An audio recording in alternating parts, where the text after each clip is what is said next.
Okay, sige.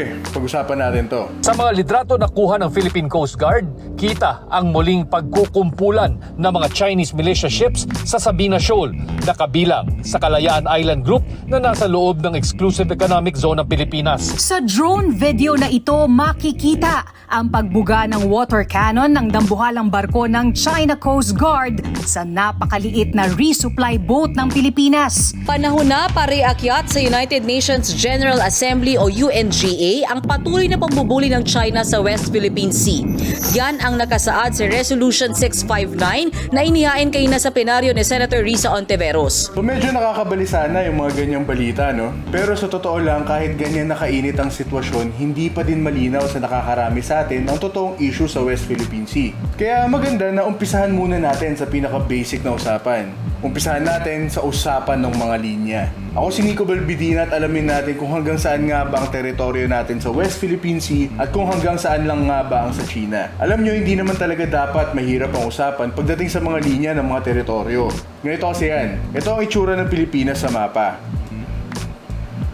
Para mas madali ang usapan, dito na lang muna tayo mag-focus sa area na to, ang South China Sea. Take note ha, hindi buong South China Sea ang tinatawag nating West Philippine Sea. So mula sa pampang ng Pilipinas or baselines, bibilang tayo ng 200 nautical miles palabas. Iyan ang tinatawag na EEZ or Exclusive Economic Zone. Ang Exclusive Economic Zone ay mula sa 1982 United Nations Convention on the Law of the Sea o UNCLOS. Doon, sinaad nila na may jurisdiksyon ng isang bansa sa mga resources na nasasakupan nito.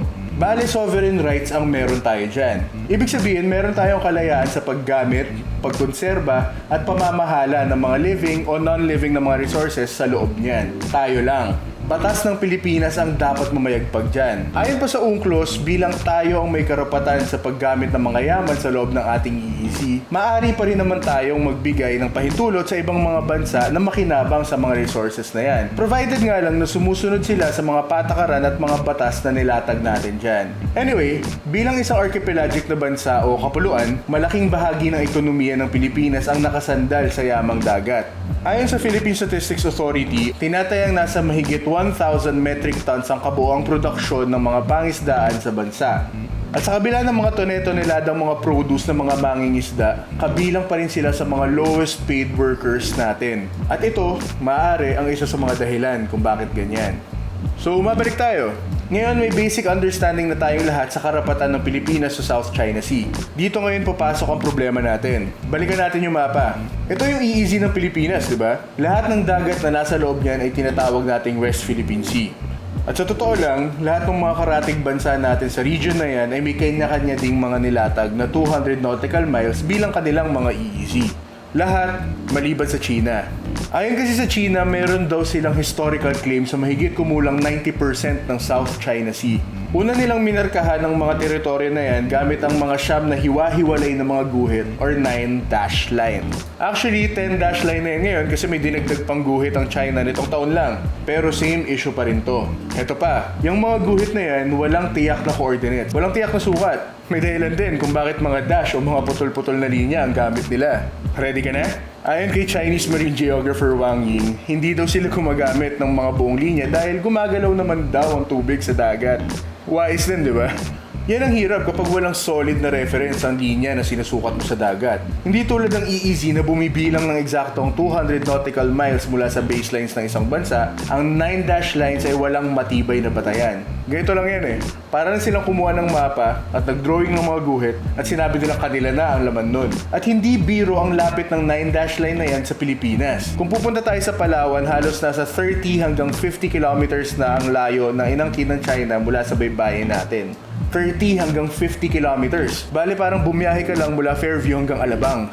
Matindi din ang mga hakbang na ginawa ng China para pagdibayin ang kanilang pag-angkin sa mga teritoryo sa loob ng 9-dash line. At wala silang sinasanto kahit pa yung mga posisyon na yan ay nasa loob ng EEZ natin.